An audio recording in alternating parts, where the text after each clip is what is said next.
साल 1977 ठंड की रात में वीराना और घने कोहरे के बीच एक बूढ़ा इंसान कुल्हाड़ी से पेड़ काट रहा था। पेड़ पर पड़ रही कुल्हाड़ी के वार से वादियां गूंज रही थीं। उस बूढ़े आदमी के चेहरे पर चिंता की लकीरें बढ़ती ही जा रही थीं। वो बूढ़ा आदमी पूरी ताकत से उस बहुत बड़े और पुराने पेड़ को काटने की कोशिश कर रहा था, लेकिन कुल्हाड़ी के कई वार करने के बाद भी पेड़ पर किसी तरह की चोट के निशान नहीं दिख रहे थे। अभी कुछ देर हुई ही थी कि तभी एक अजीब सी हंसी उस बूढ़े के कानों में गूंजती है। वो इस हंसी से पागल हो रहा था। उसने अपने कानों को अपने हाथों से बंद कर लिया, लेकिन वो हंसी अभी भी उसके कानों के पर्दों को चीर रही थी।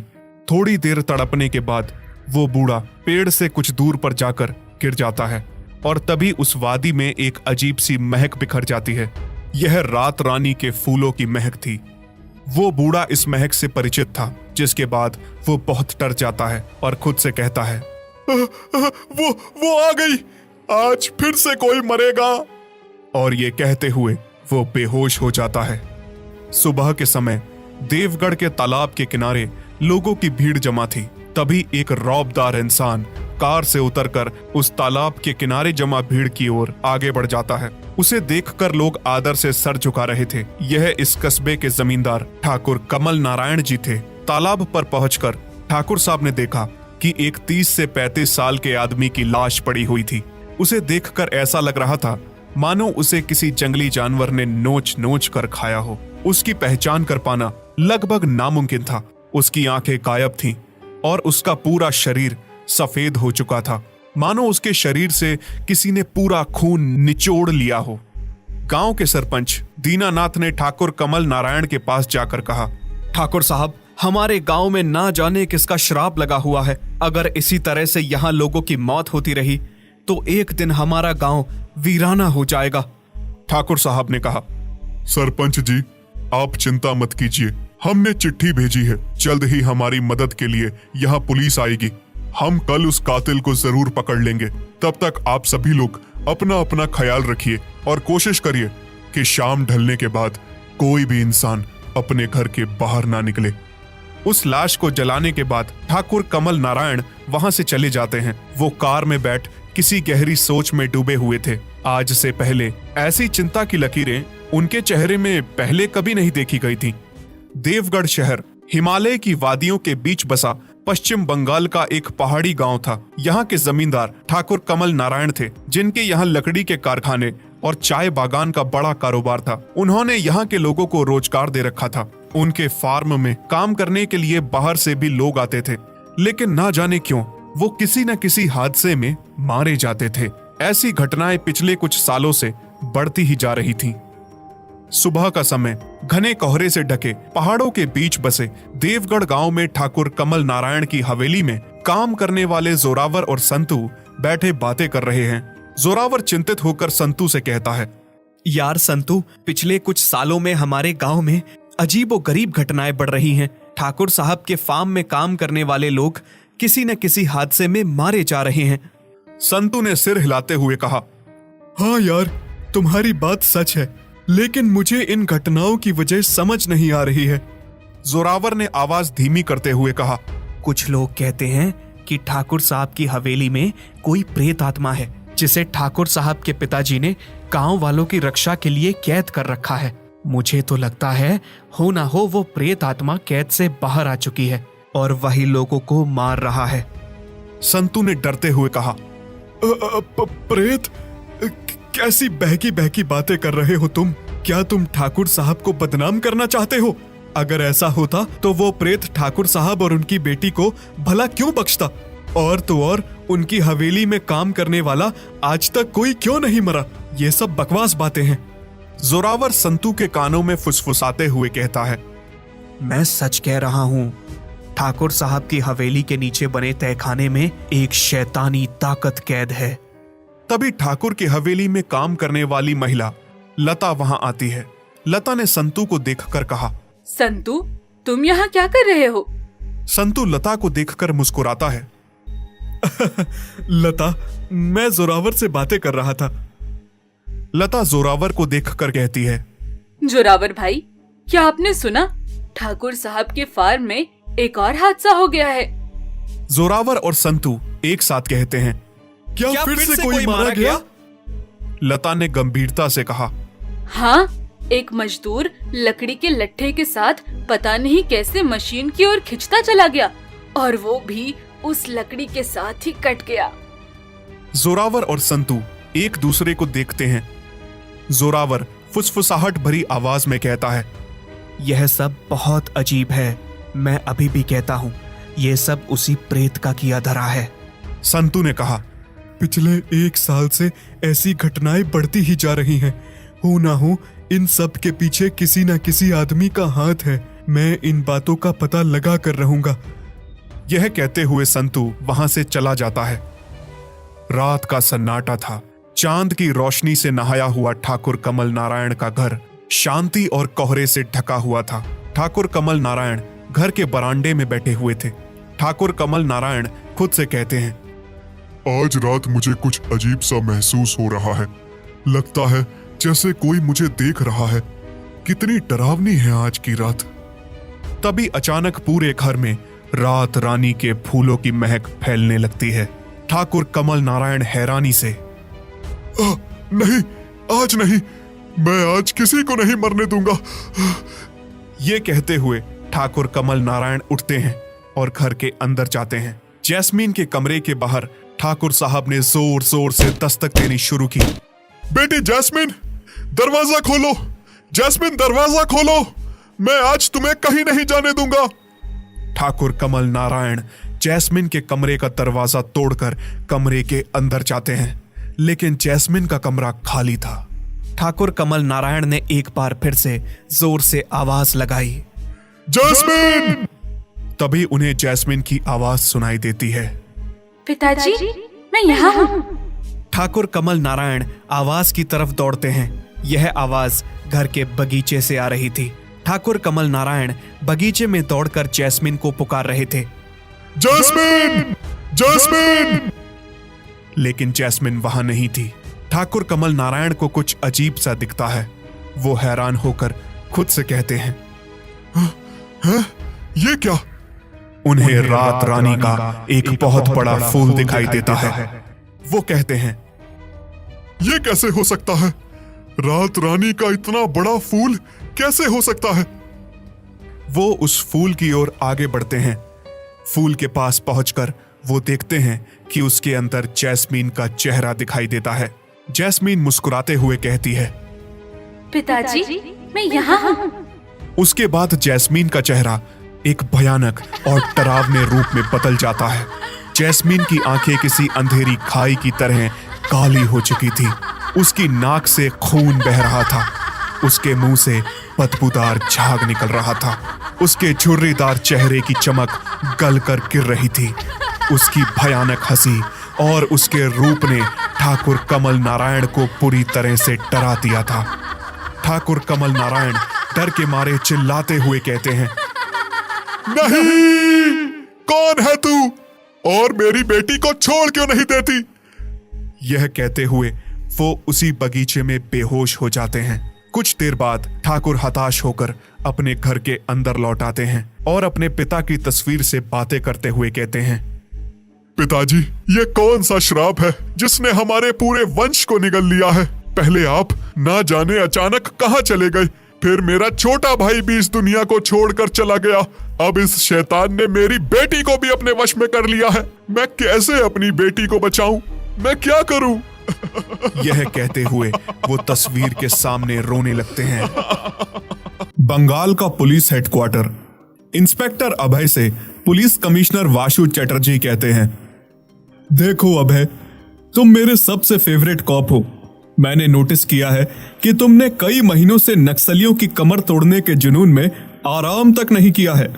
मैं चाहता हूं कि तुम कुछ दिनों के लिए ब्रेक लेकर देवगढ़ जाओ। इंस्पेक्टर अभय ने कहा, देवगढ़? लेकिन क्यों सर? और मुझे आराम की कोई जरूरत नहीं है, मैं पूरी तरह फिट हूं। कमिश्नर चटर्जी ने कहा, देखो अभय, देवगढ़ टी स्टेट के ओनर ठाकुर कमल नारायण मेरे बहुत पुराने मित्र हैं। उनके बहुत एहसान है मुझ पर। वो इन दिनों परेशानी से गुजर रहे हैं। उन्होंने मुझे चिट्ठी भेजी है और बताया है कि उनके फार्म में पिछले कुछ दिनों से बहुत ही अजीब ढंग से लोगों की मौत हो रही है। उन्होंने यह भी बताया है कि इन मौतों का सिलसिला बढ़ता ही जा रहा है, इसलिए उन्होंने मुझसे कातिल का पता लगाने के लिए मदद मांगी है।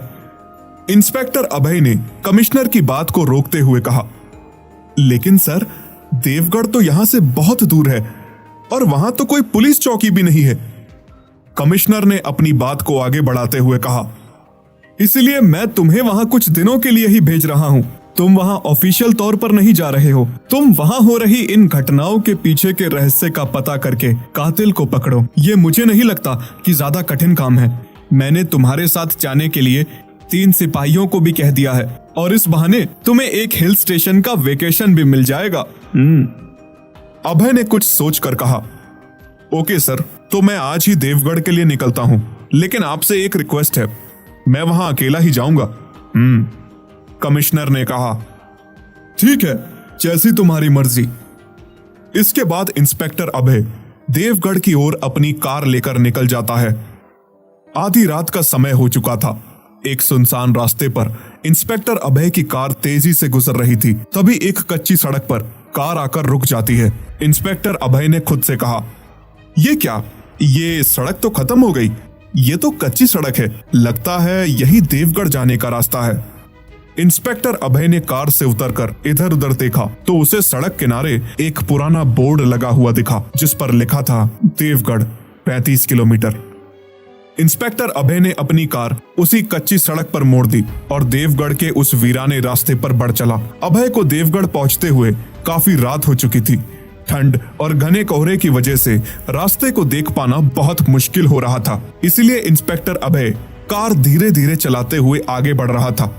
देवगढ़ की कच्ची सड़कों पर कार हिचकोले खाते हुई आगे बढ़ ही रही थी कि अचानक उसकी कार के आगे एक लड़की आ गई और उस लड़की को बचाने के चक्कर में गाड़ी रोड किनारे पर एक पत्थर से टकराकर बंद हो गई।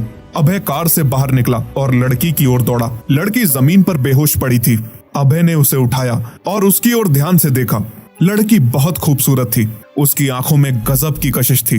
अभय कुछ देर तक उसकी खूबसूरती को ही निहारता रह गया। कुछ देर बाद अभय उस लड़की की झील सी आंखों से बाहर आया और उस लड़की से कहा, कौन है आप?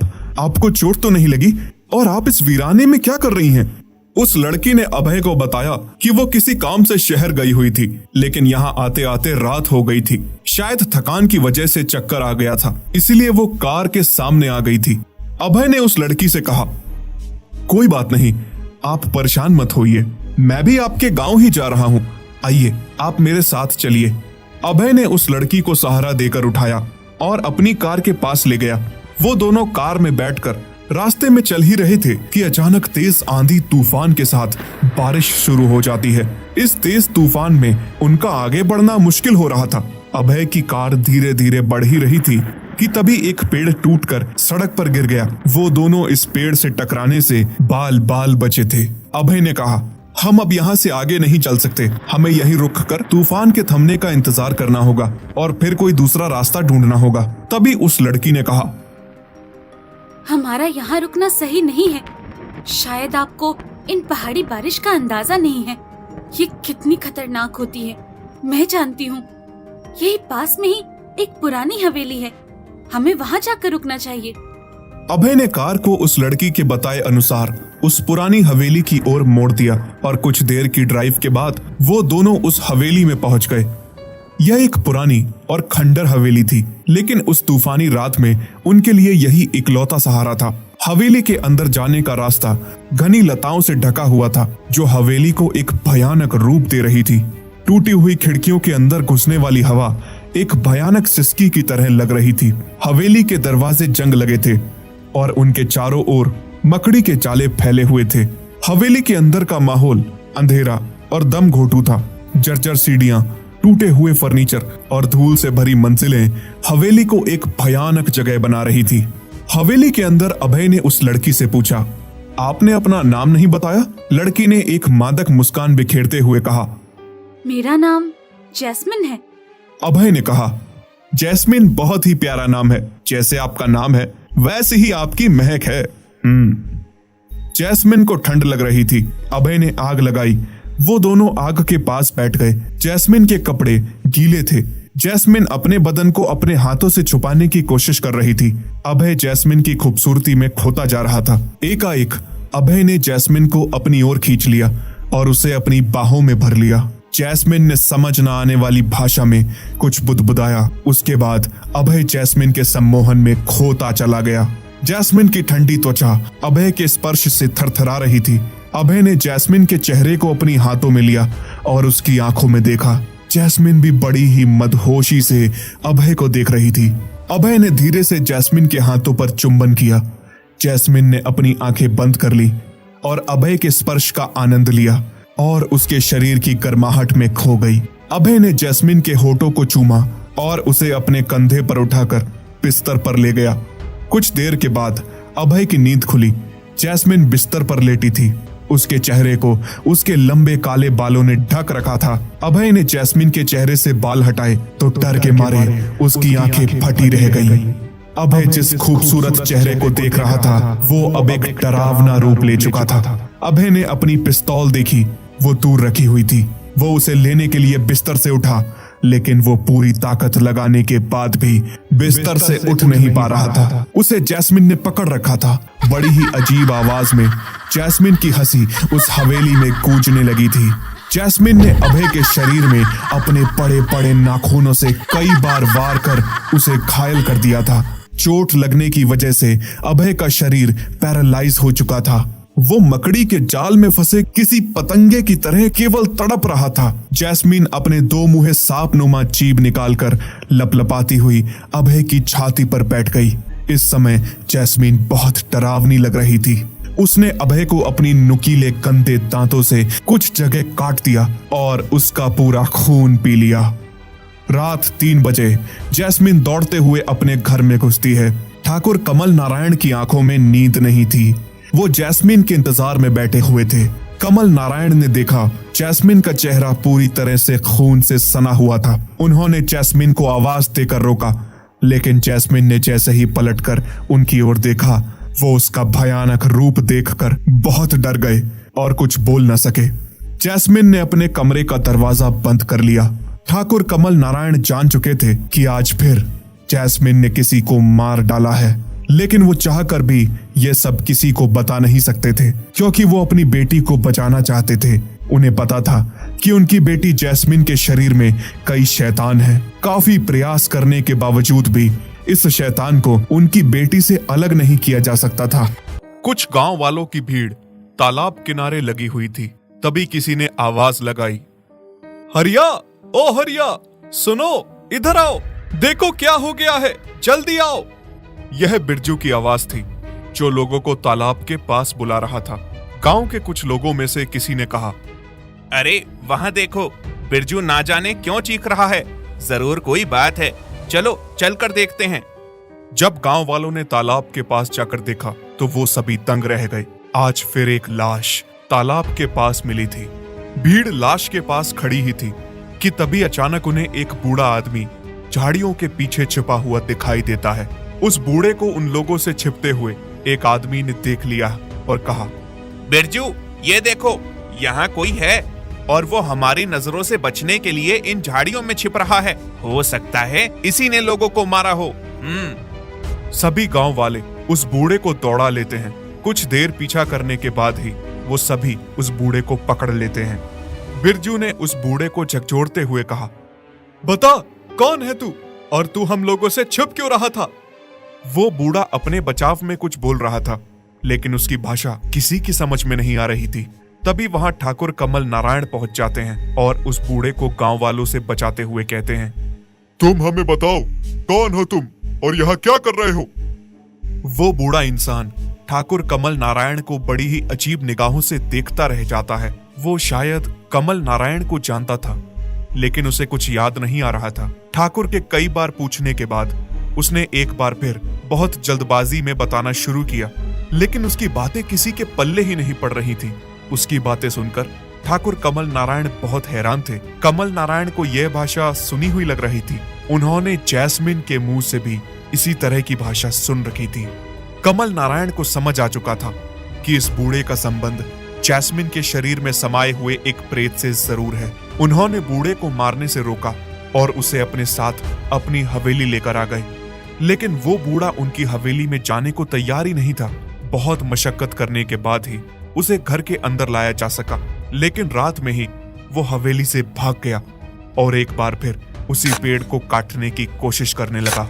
रात में ही कमल नारायण और गांव वालों ने उस बूढ़े की खोज की, लेकिन वो उन्हें कहीं दिखाई नहीं दिया। गांव वालों ने कहा, ठाकुर साहब, अब तो ये यकीन हो गया है कि वो बूढ़ा इन सभी हत्याओं का जिम्मेदार है। अगर आपने नहीं रोका होता तो हम उसे मारकर अपने गांव के लोगों की जिंदगी बचा लेते।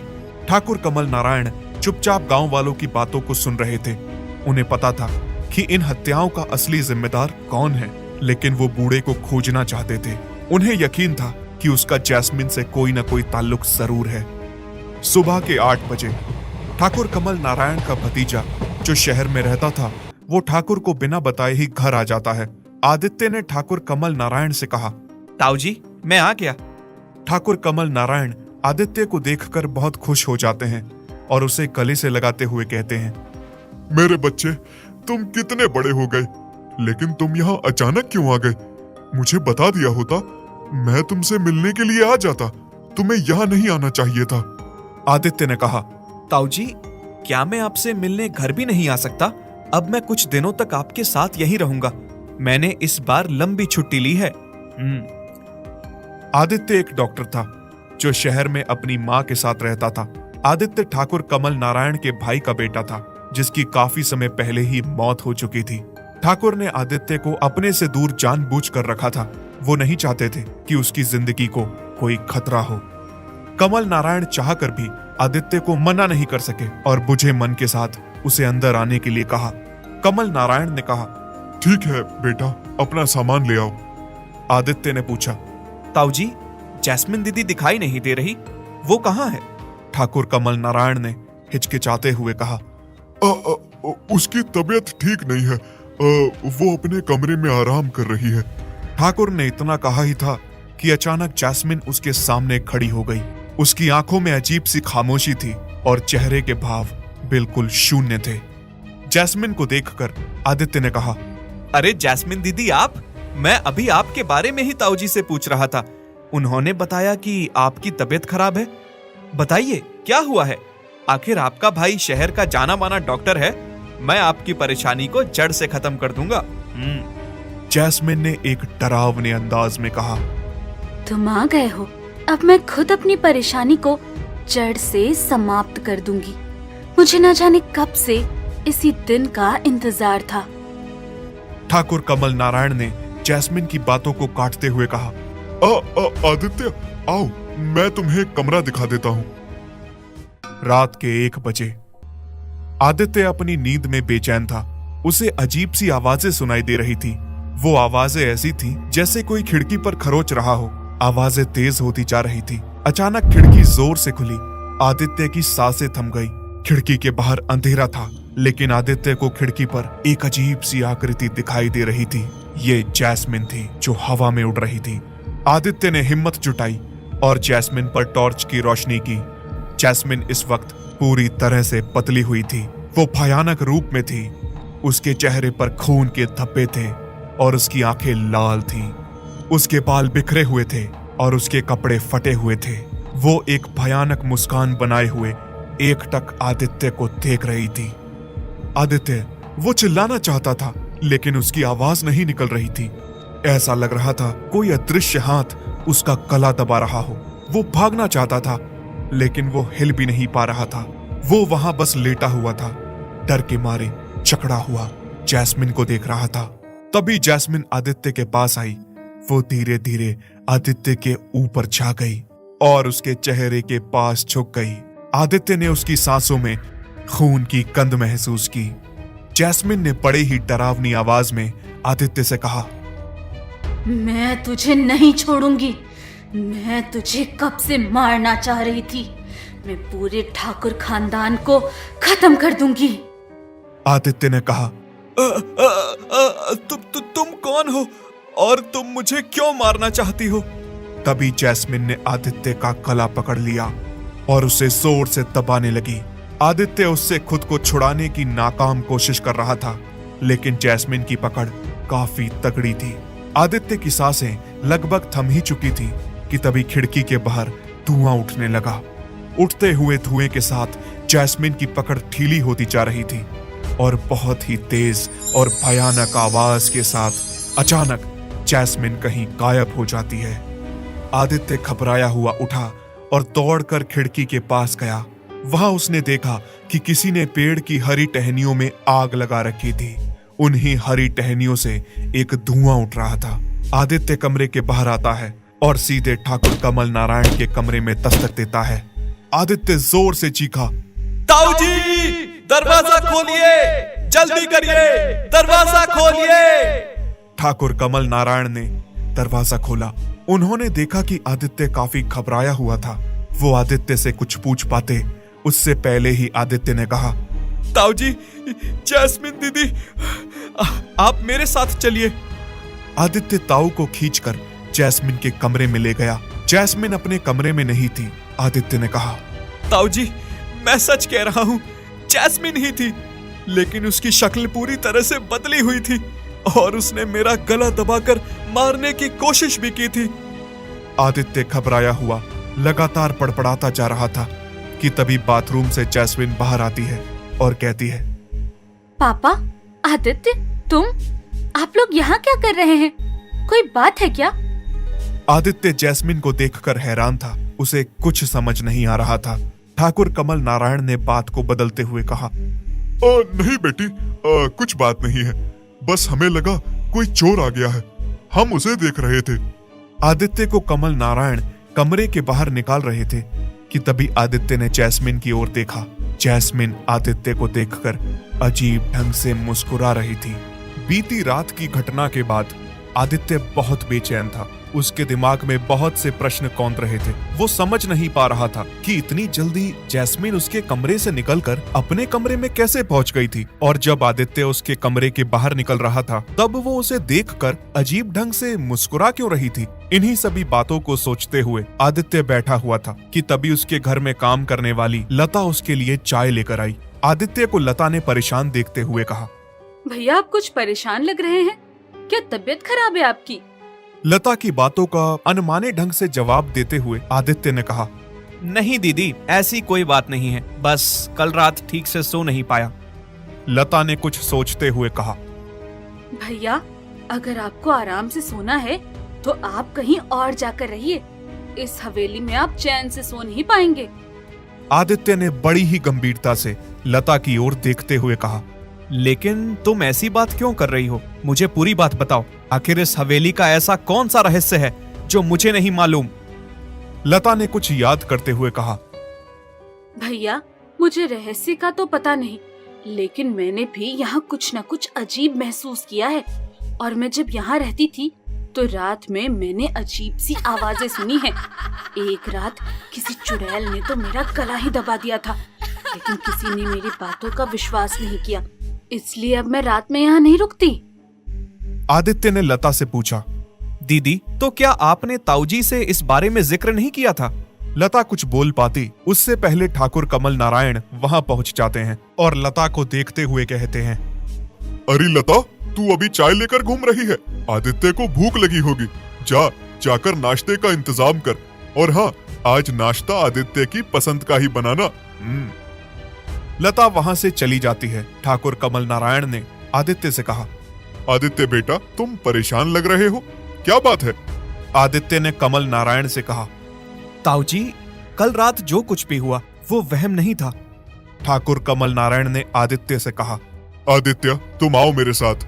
ये कहते हुए आदित्य और कमल नारायण दोनों एक पुराने और बंद कमरे की ओर बढ़ते जाते हैं। आदित्य ने ठाकुर को टोकते हुए कहा, ताऊजी, ये तो दादाजी का कमरा है। ठाकुर ने कहा, हाँ आदित्य, ये तुम्हारे दादाजी का कमरा है। जब तुम्हारे पिता और तुम सब शहर में रह रहे थे, तब एक रात अचानक पिताजी को ना जाने क्या हो गया। वो सांस नहीं ले पा रहे थे और कुछ ही देर में उनकी मौत हो गई। उनकी मौत के कुछ दिनों बाद ही तुम्हारे पिताजी भी अचानक ना जाने कहाँ गायब हो गए। उनकी भी आज तक कोई जानकारी नहीं मिली। तब से बेटा, हमारी हवेली को ना जाने किसकी नजर लग गई है। यहाँ अजीबोगरीब घटनाएं हो रही हैं। मैंने इसलिए तुमसे कहा था कि तुम यहाँ मत आओ। बेटा, मेरी बात मानो, यहाँ से चले जाओ। ये जगह तुम्हारे लिए सेफ नहीं है। ये कहते हुए ठाकुर साहब बड़ी ही घबराहट में वहां से चले जाते हैं। आदित्य की नजर जैस्मिन के कमरे की खिड़की पर पड़ती है, जहां से जैस्मिन उन दोनों को घूर रही थी। आदित्य को ना जाने क्यों ऐसा लग रहा था कि उसके ताऊजी ने उसे पूरी बात नहीं बताई है और वो उससे कुछ न कुछ छुपा रहे हैं। आदित्य ने मन ही मन फैसला किया था कि अब वो यहाँ हो रही घटनाओं के कारण का पता लगाए बिना नहीं जाएगा। रात का समय हो चुका था। सभी खाना खाकर सोने के लिए अपने अपने कमरों में जा चुके थे, लेकिन आदित्य की आंखों में नींद नहीं थी। वो तो इस हवेली के रहस्य का पता लगाना चाह रहा था। देर रात आदित्य की कब आंख लग गई उसे पता ही नहीं चला। रात करीब 1 बजे पूरी हवेली रात रानी के फूलों की महक से महक उठी। महक बाहर लॉन से आ रही थी। उस महक ने आदित्य को अपनी ओर खींचना शुरू किया। आदित्य उस महक का पीछा करता हुआ हवेली से बाहर जा चुका था।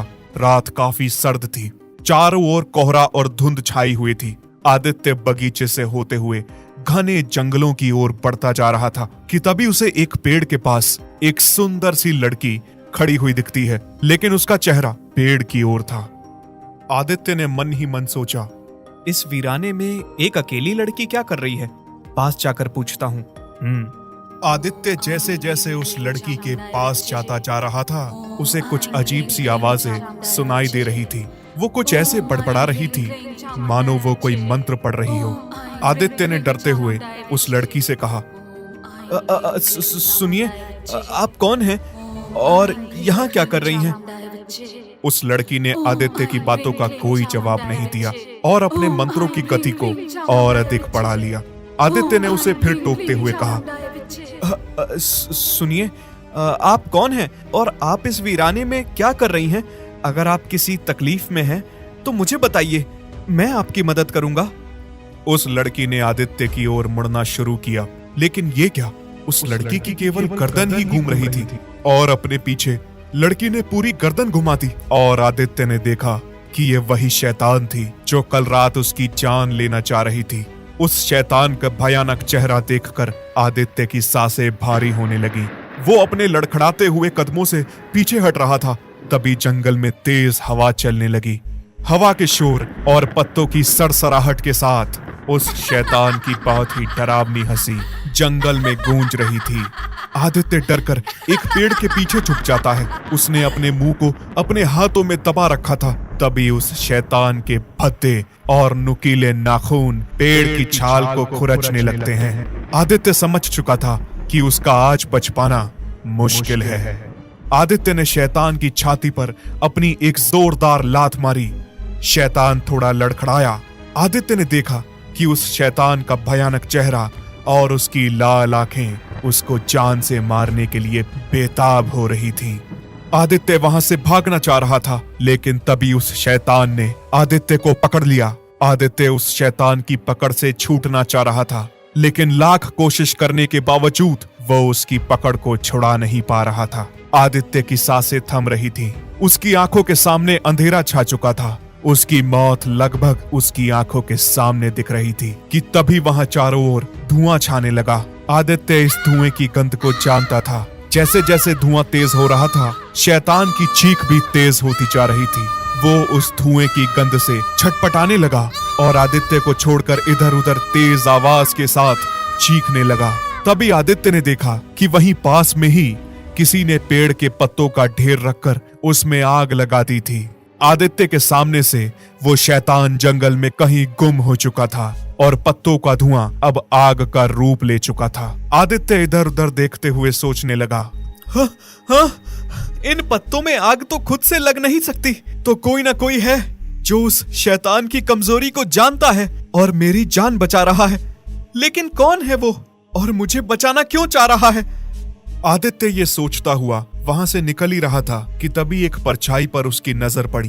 पेड़ के पीछे से कोई छुपकर आदित्य को देख रहा था। आदित्य की वजह से यह परछाई बन रही थी। आदित्य ने पलक झपकते ही पेड़ के पीछे छुपे आदमी को दबोच लिया।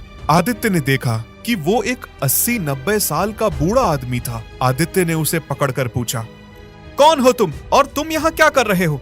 आदित्य को देखकर बूढ़ा डर चुका था और वो बिना पलक झपकाए आदित्य को एकटक देखे जा रहा था।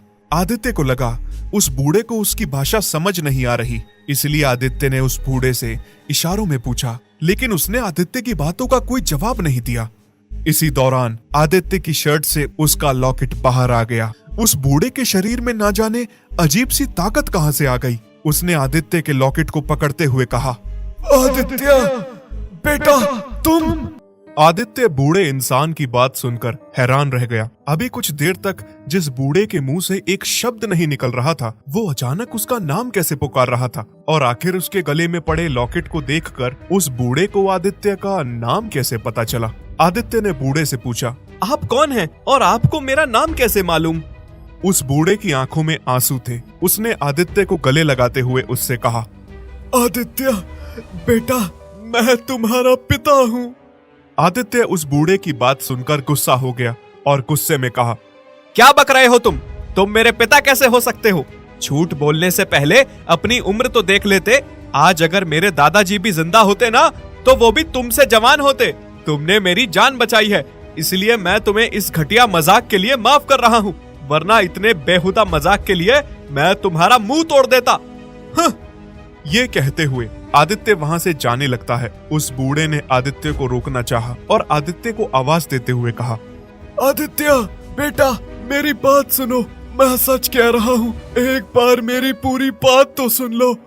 लेकिन आदित्य उस जगह एक पल नहीं ठहरना चाह रहा था, वो तेजी से जा रहा था। तभी उस बूढ़े ने कहा, आदित्य बेटा तुम्हारी माँ का नाम शांति है और तुम्हारा एक पैर बचपन में टूट गया था। बूढ़े की इस बात ने आदित्य को रुकने पर मजबूर कर दिया। वो बूढ़ा पूरी जान लगाकर भागता हुआ आदित्य के पास पहुंचा और कहा, बेटा मैं सच कह रहा हूँ, मैं तुम्हारा पिता ठाकुर अखंड नारायण हूँ। आदित्य अब पूरी तरह हैरान हो चुका था। उसने कहा, पिताजी अगर आप हैं तो आपकी ये हालत कैसे हो गई और आप इतने बूढ़े कैसे हो गए? बेटा ये सब उस शैतान सालका की आत्मा ने किया है।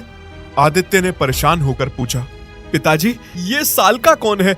अखंड नारायण ने कहा, बेटा हम अपनी हवेली में खुशी खुशी रहते थे। हमारे परिवार का गांव में बहुत मान सम्मान था। मैं तुम्हें और तुम्हारी माँ को लेकर शहर चला गया और वहीं रहने लगा। मुझे कुछ सालों बाद भैया का लेटर मिला, जिसमें उन्होंने पिताजी के गुजर जाने और गांव में हो रही मौतों के बारे में मुझे बताया। मैंने गांव आने का निश्चय किया। मैं जब गांव की ओर आ रहा था, काफी रात हो गई थी। तभी रास्ते में मुझे एक बच्ची मिली। वो बदहवास और काफी डरी हुई थी। उसे किसी ने किडनैप किया हुआ था। मैं उसे लेकर हवेली की ओर बढ़ने लगा, लेकिन रास्ते में ही कुछ गांव वालों ने मुझे रोक लिया और मेरे साथ बच्ची को देखकर वो मुझे ही किडनैपर समझ बैठे। वो लोग मुझे मारने वाले थे कि तभी वहाँ भैया आ गए और उन्होंने सबको रोकते हुए मुझसे जैस्मिन के बारे में पूछा, तो मैंने उन्हें पूरी बात बता दी। उसके बाद मैं उस जगह गया जहाँ दूर पहाड़ी में तांत्रिकों का बसेरा था। वहाँ की एक दुष्ट तांत्रिक सालका, जो इंसानों की बलि देकर शैतान को खुश करना चाहती थी, उसने जैस्मिन की बलि देने के लिए किडनैप किया था। मैं उस दुष्ट के ठिकाने पर पहुंच गया और उस सालका को हमेशा हमेशा के लिए खत्म कर दिया। लेकिन मरने के बाद उसकी आत्मा ने मेरे शरीर को कमजोर कर दिया और मेरे शरीर की सारी ताकत समाप्त कर दी और मेरी याददाश्त भी छीन ली थी। लेकिन मेरे गले में पड़े इस लॉकेट की वजह से मुझे मार नहीं सकी। तब से बेटा मैं पागलों की तरह यहाँ वहाँ भटक रहा था। अखंड नारायण ने कहा, आदित्य बेटा मुझे केवल सालका की उस शैतानी रूह को समाप्त करना है। मुझे बस यही याद था। आज तुम्हारे गले में पड़े लॉकेट को देखकर ना जाने कैसे मेरी याददाश्त वापस आ गई। आदित्य अपने पिता को गले से लगाकर खूब रोता है पिताजी और उन्हें अपने साथ लेकर जंगल से आ जाता है। दूसरे दिन उस बूढ़े आदमी को अपने घर पर देखकर ठाकुर कमल नारायण आदित्य से पूछते हैं, आदित्य बेटा ये बूढ़ा तुम्हें कहाँ से मिला? आदित्य ने कहा, क्या आप इन्हें नहीं जानते हैं? कमल नारायण ने कहा, हाँ, आज से कुछ दिनों पहले गांव वाले इसे मारने वाले थे। इसे बचाकर मैं अपने घर ले आया था, लेकिन ना जाने ये रात में कहाँ गायब हो गया था? आदित्य ने कहा। ताऊ जी, कल रात इन्होंने मेरी जान बचाई थी, इसीलिए मैं कुछ दिनों के लिए अपने घर लेकर आ गया हूँ। उन दोनों के बीच बात हो ही रही थी कि तभी वहां जैस्मिन आ जाती है। जैस्मिन के शरीर में जलने की वजह से छाले पड़े हुए थे। उसे देखकर हैरानी भरे लहजे में आदित्य ने कहा, हैं? अरे जैस्मिन दीदी, ये आपको क्या हो गया? जैस्मिन ने गुस्से से देखते हुए आदित्य की बातों का कोई जवाब नहीं दिया। जैस्मिन की ये हालत देखकर आदित्य को यकीन हो गया था कि जैस्मिन के भीतर उस शैतान सालका की आत्मा है। आदित्य अखंड नारायण के पास गया और उसे जैस्मिन के संबंध में पूरी बात बताई और बाहर चला गया। दोपहर का सूरज जंगल की घनी छतरियों के बीच कहीं गुम होता जा रहा था। हवा में नमी और अदृश्य कीड़ों का शोर चारों ओर गूंज रहा था। लताओं और कटीली झाड़ियों के बीच से निकलते हुए आदित्य के चेहरे से पसीना झलक रहा था। आगे का रास्ता घने जंगलों में डूबा हुआ बहु मुश्किल दिखाई दे रहा था। आदित्य ने अपने माथे से पसीना पोंछकर खुद से बुदबुदाते हुए कहा, हाँ, बस थोड़ी आगे और चलना होगा। पिताजी ने कहा था कि ओझा जंगल के अंदर ही मिलेगा। आदित्य अपने हाथों में एक घिसा हुआ नक्शा पकड़ता है। कभी कभी अपने रास्तों की दिशा जांच रहा था। घनी झाड़ियों में अचानक तेज हलचल हुई। आदित्य ठिठक गया, दिल जोरों से धड़कने लगा। वो धीरे धीरे अपने बैग में हाथ डालता है और टॉर्च निकाल कर देखता है, लेकिन वहां कोई नहीं था। आदित्य ने राहत की सांस ली थी कि तभी उसे आवाज आती है, आदित्य, तुम कहाँ जा रहे हो? मैं तुम्हारे पास ही हूँ। आदित्य ने पीछे मुड़कर देखा। उसके पीछे वही शैतान खड़ा था। आदित्य उससे दूर भागने की कोशिश करता है, लेकिन वो देखता है कि वो शैतान उसके साथ साथ दौड़ रही थी कि तभी अचानक आदित्य का पैर पेड़ की जड़ों में फंस जाता है और वो गिर जाता है। सालका आदित्य के सीने पर बैठ जाती है। वो उसके सीने में अपने छुरे से तेज नाखून घुसाने ही वाली थी कि तभी हवा में राख के बादल छा गए और एक गंभीर आवाज ने सालका को परेशान कर दिया। भाग जा शैतान, तेरा अंत निकट है, छोड़ दे उसे। ये कहते हुए एक मोटा और भद्दा डरावने चेहरे वाला इंसान अपने थैले में राख निकालकर एक बार फिर उस शैतान के ऊपर फेंक देता है। वो शैतान बहुत ही अजीब सी चीख निकालते हुए वहां से गायब हो गई। आदित्य ने ओझा से कहा, बाबा, मैं आपको ही ढूंढ रहा था। प्लीज मेरी मदद करिए, मुझे इस शैतान से बचा लीजिए। उस ओझा ने आदित्य पर गुस्सा होते हुए कहा, चला जा यहाँ से। यह शैतान किसी के वश में आने वाली नहीं है। इसके पास एक ऐसी शक्ति है जो इसकी रक्षा कर रही है। जब तक उस शक्ति को समाप्त नहीं किया जाएगा, तब तक इसको समाप्त करना मुश्किल है। आदित्य ने कहा, बाबा, ऐसी कौन सी शक्ति है और उसे कैसे खत्म किया जा सकता है? उस ओझा ने कहा, इस शैतान ने तुम्हारे ही परिवार के एक सदस्य की आत्मा को कैद करके रखा हुआ है। जब तक उस आत्मा को इस शैतान की कैद से मुक्ति नहीं मिल जाएगी, तब तक इसे खत्म नहीं किया जा सकता है। आदित्य ने कहा, बाबा, आप तो सब कुछ जानते हैं। अब आप ही मेरी आखिरी उम्मीद है। आप हमारी मदद नहीं करेंगे तो कौन करेगा? उस ओझा ने कुछ देर विचार करने के बाद कहा, ठीक है, इस शैतान ने तुम्हारे परिवार के किसी सदस्य की आत्मा को कैद कर रखा है। तुम्हें सबसे पहले यह पता लगाना होगा कि उसने आत्मा को कैद कहां कर रखा है। उसी से इस शैतान को शक्ति मिल रही है। आदित्य ने कहा, लेकिन बाबा, हमें कैसे पता चलेगा कि उस शैतान ने आत्मा को कहां कैद कर रखा है? ओझा ने कहा, बेटा, कल अमावस की रात है। यह शैतान एक ना एक बार उस आत्मा के पास जरूर जाएगी। बस तुम्हें उसका पीछा करना है। अब वही अपनी मौत का रास्ता दिखाएगी। आदित्य को ओझा ने एक माला पहनाई और कहा, जब तक ये माला तुम्हारे गले में है, यह शैतान तुम्हारा कुछ नहीं बिगाड़ सकता। आदित्य का कमरा स्याही अंधेरे में डूबा हुआ था। दीवार पर लगी पुरानी घड़ी की सुई चरमरा रही थी। घड़ी के पेंडुलम ने 12 बजने का इशारा किया। तभी घर में छाई खामोशी के बीच पायल की झंकार गूंज उठी। आदित्य बिस्तर पर लेटा था। घर में गूंज रही पायल की आवाज ने उसके दिल की धड़कनों को बढ़ा दिया था। बाहर हो रही कुछ अजीब सी हलचल ने उसे बता दिया था कि वो जिस घड़ी का इंतजार कर रहा है वो आ चुकी है। आदित्य बिस्तर से उठा और उसने खिड़की के पास जाकर देखा। बाहर का दृश्य किसी बुरे सपने जैसा था। घने कोहरे ने सब कुछ ढक रखा था। कुछ फीट की दूरी तक भी देख पाना मुश्किल हो रहा था। स्ट्रीट लैंप्स ने भूतिया आभा मंडल बना दिया था। उन लैंपों से आ रहा प्रकाश मोटे सफेद कोहरे को पार करने में असमर्थ था। तभी आदित्य ने देखा कि घर के बाहर एक आकृति खड़ी थी। उस भयानक और अजीब आकृति को देखकर आदित्य की सांसें गले में अटक गईं। ये जैस्मिन थी। आदित्य ने खुद से कहा, हाँ, लगता है जैस्मिन दीदी वहीं जा रही हैं जहां उस ओझा ने बताया था। यही सही मौका है, मुझे इनके पीछे जाना चाहिए। ये कहते हुए आदित्य ने खुद को कंबल से ढका और बाहर निकल गया। आदित्य अभी घर के बाहर ही निकला था कि उसने देखा कि जैस्मिन जो उससे कुछ दूर पर आगे चल रही थी, वो अचानक अपने शरीर को बड़े ही अजीब ढंग से मोड़ने लगी और कुछ देर में वो अपने हाथों और पैरों के सहारे किसी जानवर की तरह तेजी से भागकर आदित्य की आंखों के सामने से ओझल हो गई। आदित्य ने हैरान होते हुए खुद से कहा, हाँ, ये अचानक कहाँ गायब हो गई? अब मैं इसे कैसे खोजूं? ना जाने वो कहाँ चली गई होगी। आदित्य ये सोचते हुए वहां खड़ा ही था कि तभी उसके कंधे पर किसी ने हाथ रख दिया। आदित्य बुरी तरह डर गया। उसे एक पल के लिए ऐसा लगा मानो उसकी जान ही निकल गई हो। तभी एक कांपती हुई आवाज ने आदित्य के डर को थोड़ा कम किया। आदित्य, ये मैं हूँ, तुम्हारा पिता। आदित्य ने खुद को संभालते हुए कहा, ओह पिताजी, आपने तो मेरी जान ही निकाल दी थी, लेकिन आप यहाँ क्या कर रहे हैं? आप यहाँ से चले जाइए। आदित्य के पिता ने कहा, बेटा, मुझे पता था कि तू जरूर उस शैतान के पीछे जाएगा, लेकिन बेटा, तू उस शैतान की ताकत को नहीं जानता।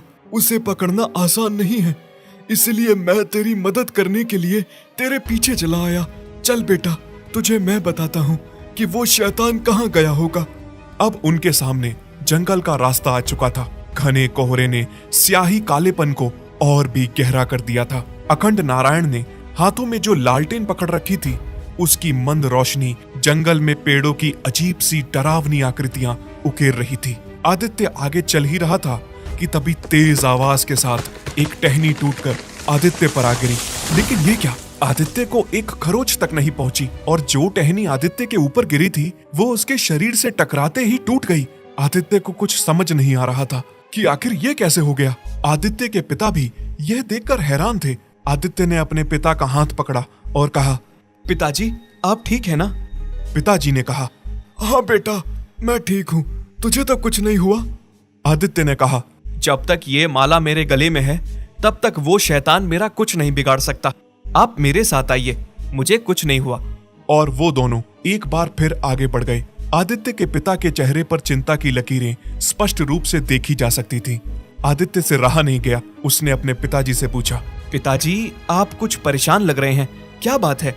अखंड नारायण ने कहा, बेटा, मैं महसूस कर सकता हूँ कि वो शैतान हमारे आसपास ही है। अब हमें यहाँ से संभल कर आगे बढ़ना होगा। वो दोनों कुछ दूर आगे बढ़े थे कि अचानक आदित्य को ऐसा लगा मानो उसके पैरों तले जमीन खिसक गई हो और वो हवा में हो। पलक झपकते ही आदित्य ने खुद को हवा में उल्टा लटका हुआ पाया। आदित्य बड़े से बरगद के पेड़ की जड़ों में फंसकर उल्टा लटक रहा था। विशाल बरगद की जड़ों का एक उलझा हुआ जाल उसके टखने के चारों ओर लिपटा हुआ था। कोहरे के कारण उसके पिता का चेहरा धुंधला हो चुका था। उसे साफ साफ कुछ दिखाई नहीं दे रहा था। तभी एक आवाज आई, आदित्य, क्या तुम ठीक हो? ये उसके साथ चल रहे उसके बूढ़े पिता की आवाज थी, लेकिन ये कुछ बदली हुई थी। तभी आदित्य ने देखा कि उसके सामने एक अनजान चेहरा घूम रहा है। इसका रूप किसी आम इंसान की तरह नहीं था। उसका चेहरा काफी डरावना था। अंधेरे में चलते अंगारों जैसी उसकी आंखें शरीर में सिहरन पैदा कर रही थी। आदित्य खुद को उन जड़ों से छुड़ाने के लिए जद्दोजहद कर रहा था। इसी बीच आदित्य के गले से माला निकल कर गिर गई। अब आदित्य के चेहरे के ठीक सामने साल का अपने भयानक रूप में होकर जोर जोर से हंस रही थी। उसने अपनी अजीब सी आवाज में कहा, तू ठाकुर खानदान का आखिरी वंशज है। तुझे क्या लगा मैं तेरी बहन को मारना चाहती हूँ? तुझे पता नहीं, तेरी बहन तो उसी दिन मर चुकी थी जब मैंने अपनी तंत्र सिद्धि के लिए उसकी बलि दे दी थी। लेकिन तेरे पिता ने मुझे मारकर मेरा शरीर तो मुझसे छीन लिया, लेकिन मेरी आत्मा अमर है। आज रात मैं तेरी बलि देकर तेरे शरीर का सारा खून चूस कर हमेशा हमेशा के लिए अमर हो जाऊंगी। ये कहते हुए सालका आदित्य के गले पर काटने ही वाली थी, तभी एक बार फिर उसके ऊपर राख का गुबार फैल गया। वो छटपटा उठी। आदित्य भी उसकी पकड़ से छूट गया। नीचे गिरते हुए उसने सबसे पहले अपनी माला उठाई। ये राख वहां पहले से मौजूद ओझा ने फेंकी थी। आदित्य ने देखा कि पेड़ के चारों ओर मशालें जल रही थी और राख के एक गोल घेरे के अंदर वो तीनों खड़े थे। गांव वालों के साथ आदित्य के पिता और ठाकुर कमल नारायण भी आ चुके थे। सालका गुस्से से चीख रही थी। वो उस घेरे से बाहर निकलना चाह रही थी, लेकिन जैसे ही वो कदम बढ़ाती, एक तेज आग की लौ उसे अपने कदमों को पीछे करने पर मजबूर कर देती। कुछ गांव वाले पेड़ के पास खुदाई कर रहे थे। खुदाई से एक ताबूत निकला जिसमें जैस्मिन का कंकाल था। ओझा ने कहा, जल्दी करो और उस कंकाल को आग लगा दो। मैं इसे ज्यादा देर तक रोक नहीं पाऊंगा। अगले ही पल सालका ने ओझा को उठाकर एक और फेंक दिया। ओझा घिसटता हुआ दूर जा गिरा। ओझा के गिरने की वजह से राख का घेरा टूट गया और वहां जल रही सभी मशालों की लौ एक एक करके बुझने लगी। अंधेरे ने एक बार फिर उस जंगल को अपनी आगोश में ले लिया। चारों ओर अजीब सी खामोशी थी। जैस्मिन के कंकाल को कई कोशिशों के बाद भी आग नहीं लगाई जा सकी। अब सालका का आतंक एक बार फिर शुरू हो चुका था। उसने एक एक करके गांव वालों को मारना शुरू कर दिया। आदित्य ने सालका को रोकना चाहा, लेकिन उसकी ताकत के सामने आदित्य कुछ नहीं कर पा रहा था। सालका से लड़ते हुए आदित्य बहुत बुरी तरह से घायल हो चुका था। आदित्य ने माचिस को ठाकुर कमल नारायण की ओर उछालते हुए कहा, ताऊ जी, उस कंकाल को जला दीजिए। ठाकुर कमल नारायण माचिस पकड़ पाते उससे पहले ही वो हवा में लटक चुके थे। उनकी गर्दन सालका के हाथों में थी। ये सब नजारा दूर खड़े अखंड नारायण देख रहे थे। आदित्य ने उनसे कहा, पिताजी, आप आग लगा दीजिए। अखंड नारायण ने अपने पास रखे पेट्रोल के गैलन को अपने ऊपर उड़ेल लिया और माचिस उठाने के लिए सालका के पास गए। वो माचिस उठाने के लिए नीचे झुके ही थे कि तभी सालका ने उनकी गर्दन को भी जकड़ लिया। अब दोनों भाइयों की गर्दन सालका के हाथों में थी। सालका ने हंसते हुए कहा,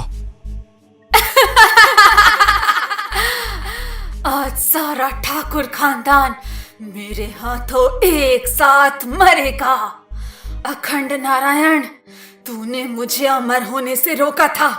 देख, मैंने तेरा क्या हश्र किया है, लेकिन तेरी हिम्मत कम नहीं हुई।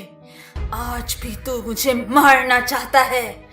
मैं आज पूरे खानदान को खत्म कर दूंगी। सालका यह कह ही रही थी कि तभी उस अंधेरे के बीच माचिस की एक चिंगारी उठी और पल भर में एक तेज लपट के साथ ठाकुर अखंड नारायण के शरीर में आग धधक उठी। आग की वजह से सालका ने उन दोनों को छोड़ दिया, लेकिन अखंड नारायण ने सालका का हाथ नहीं छोड़ा। वो जल रही थी। अखंड नारायण ने जलते हुए अपने भाई और बेटे की ओर देखा। उनकी आंखों में आंसू और चेहरे पर मुस्कान थी। आदित्य पिताजी की चीख के साथ उनकी ओर दौड़ा, लेकिन तब तक अखंड नारायण ने सालका को अपनी बाहों में कसकर जैस्मिन के कंकाल के ऊपर कूद गए और देखते ही देखते वो तीनों चलकर राख हो गए। उस शैतान सालका का अंत हो चुका था और ठाकुर खानदान से उस दुष्ट का साया हमेशा हमेशा के लिए खत्म हो गया था।